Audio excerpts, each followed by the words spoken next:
Okay, so here we are. Today is Wednesday. We are in the lights. As every Wednesday, we are doing the milonguero menu.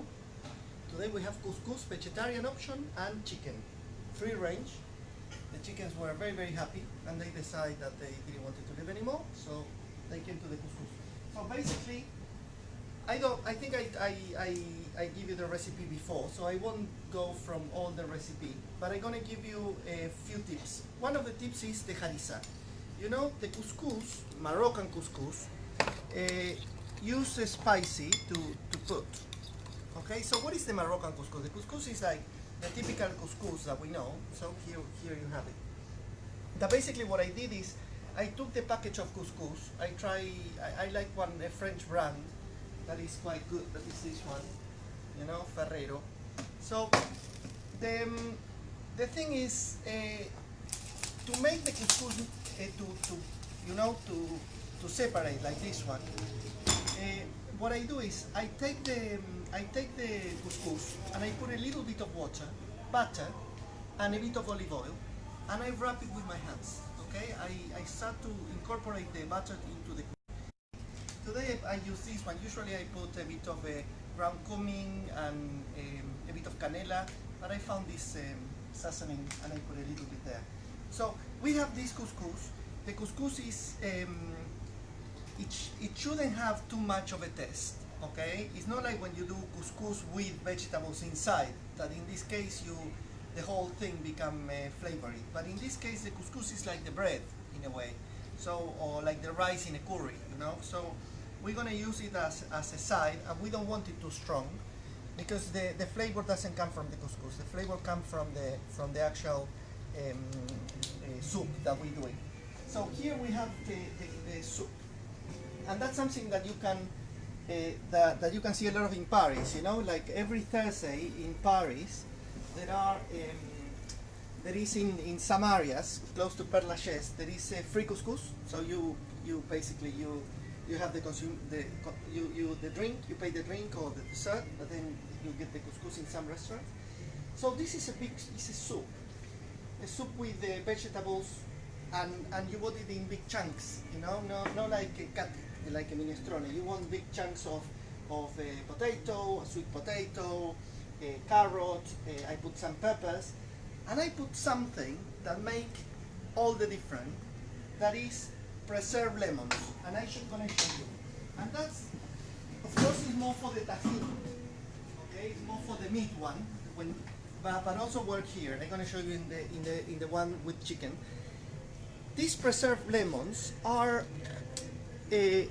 well, basically preserved lemons. It's not in vinegar or anything. It's just in water and spices, and the lemon become very, very. I'm gonna show you. It become very, very, very strong and concentrate. The first time that I found that, because I knew that it was in many recipes, Moroccan recipes, I thought I tried, and I thought, oh, it's disgusting, you know, because you can eat it like this. But it tastes, first of all, it's very salty, and second, it tastes like, you know, the deodorant or this lemon essence that they put into to clean the floor or the toilet. So this is the taste. It's very strong. It's a very lemony, strong, kind of artificial. So I thought, that's rubbish. I throw it away, and then I figure out, looking some recipes, how it works. First of all, you need to cook it. You can't eat it like this. And the second, it gives a flavor, lemony flavor to the whole meal. So it's super nice, and I think it's a very important part of this meal. So this one is the chicken. So you can see. So you can put a foil, but we didn't have foil. So basically, this is the chicken. Then we have a cabbage. We have onions. So different vegetables. The chickpeas are very important, and the lemon that almost disappear, you know, that is only for flavoring. But then you can eat it because it becomes with the flavor of the chicken and everything. So what we're gonna do is we're gonna put a little bit of this in the dish, a little bit of this kind of soup, and a little bit of couscous, and we're gonna serve it. And I was telling you about the harissa. The harissa is this. I'm gonna take that out. In 10 minutes we're gonna eat. So I'm gonna leave it there to concentrate a bit more. So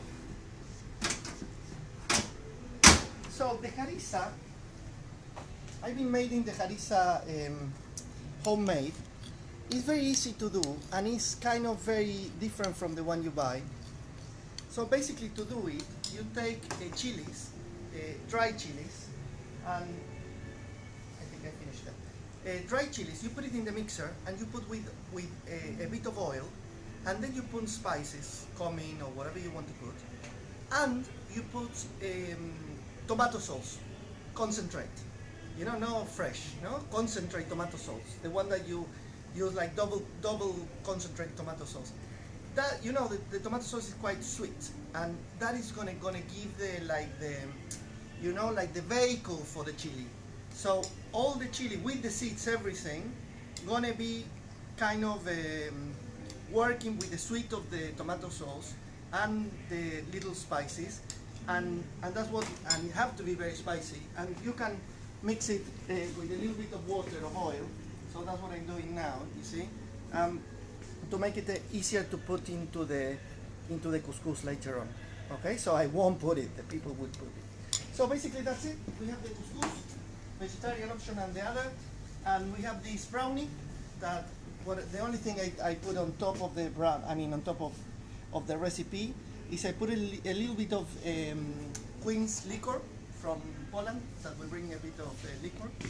It's very, very sweet and nice. And I put pistachios as well inside to give it a little bit more of, and to have this kind of a chewy thing that I don't know if I made it, but to be the brownies a bit more chewy, more fudgy. What I put is a bit of